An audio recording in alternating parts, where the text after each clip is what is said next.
Hey guys, and welcome back to another video, and today I'm going to be talking with you about one of the hottest SPAC mergers of 2021. This year is just barely getting started, and Chamath has already struck a huge deal with a great company. With his SPAC, Social Capital Holdings 5, he struck a deal for one of the largest fintech companies in the industry, and that's SoFi. A lot of people have been waiting for this merger to happen for months, and it's been rumored to be happening with many different SPACs, but this has finally been confirmed by Chamath himself. You can see that they actually just had a press conference right about 40 minutes ago. Obviously, I can't show that to you for copyright reasons, but feel free to Google that and check that out yourself. But in short, this company is going to be evaluated at right around $8.65 billion. Now, what exactly does this company do, though? I think this company is really special compared to all of the other fintech companies in the industry for one reason, and that's that it does so many things. It does loan refinancing, mortgages, personal loans, credit cards, insurance of all kinds. You can even invest on their app, and they have your basic deposit banking accounts. This essentially turns this one company into a bank, an investment brokerage, an insurance agency, and a home loan corporation, all in one big company. They even include career services where they offer one-on-one sessions with a professional career coach to help you plan out your future and decide exactly what you want to do with your life.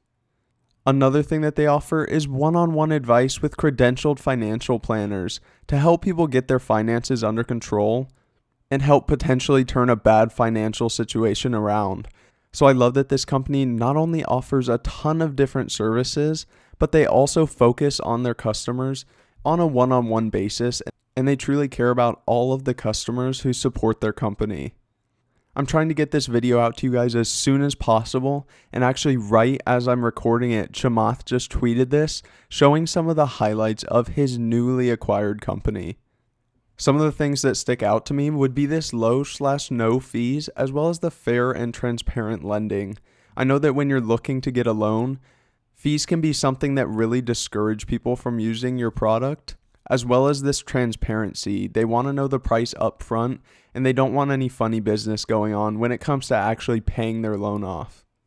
Another thing that sticks out to me is the fact that their app on the App Store has 56,000 ratings of almost 5 stars, and that's with around 1.8 million unique members using this app, and this number is even expected to almost double to 3 million in 2021. I love companies that have high quality mobile apps because I think it's the thing of the future. And so to have an app that has so many users and such a high rating is going to be a great thing to attract millennial bankers to your service. Another thing that interests me is the fact that he called it the Amazon Web Service of FinTech, and he's alluding to a recently acquired company of Galileo. SoFi acquired this company back in April of 2020 for around $1.2 billion, and it interests me the fact that he's alluding to Amazon Web Services, which is known for acquiring tons of companies, when also talking about a company that they had recently acquired. Not to mention the fact that in the next bullet point right after that, he mentions companies like Robinhood, Chime, MoneyLion, so maybe these could be potential buyout candidates in the future for SoFi. Obviously, this is very speculative, but Chamath is generally pretty clever, so I'll be interested to see how that plays out. Their revenues are obviously going to be great. In 2020, we're talking about $500 million. 2021, that's just going to casually double up to around $1 billion. And in 2025, we're talking almost $4 billion with a compound annual growth rate of almost 50%. They're also forecasted to be profitable in 2021, which is often a huge step for a company, and really is when their stock price starts to take off.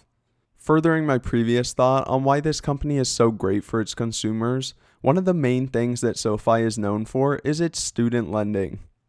You can see that the cost of an education continues to increase year after year, around 6.5% every single year, and student debt as well is just getting higher and higher.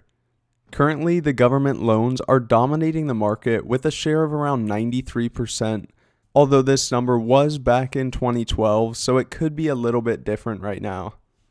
But either way, SoFi is out here to change that market share around and lead people towards using non-government lenders because of the fact that many of them have far lower fees, including SoFi themselves. You can see that when refinancing a loan, borrowers are likely to save around $10,000 when choosing SoFi over a direct government loan, and when we're talking about student loans, they're likely to save between $2,500 and $7,500. And this is mostly due to just a lower rate of interest, as well as a zero origination fee, which the government does not offer. Another great feature about SoFi is that it's been a staple member of the CNBC Disruptor 50 list. It was number 26 in 2019, and it moved up to number 8 in 2020. This is supposedly a list of companies that have the potential to completely disrupt their industry and change the way that things work. One of the reasons that they were put on this list is the mobile financial boom, and this has been even furthered by the pandemic that we've been experiencing, so this company is going public at the right time. If you want to look at current stocks that are behind SoFi on this disruptor list, you're looking at stocks like Snowflake, DoorDash, Airbnb, Lemonade. These are all stocks that have been extremely successful and according to CNBC are supposed to be even less disruptive than this one. That just shows you how much potential there is for this company. But here is by far my favorite thing about this SPAC is the fact that Chamath has an incredible history with his previous mergers. If you look at his first one, he facilitated Virgin Galactic going public, which is up around 137%. His next one is Open Door, which is also up to around, I believe, $25 right now. His third one was Clover Health, which we actually did a video on yesterday, so feel free to check that out. But that one has also been incredibly successful. His fourth one hasn't merged yet.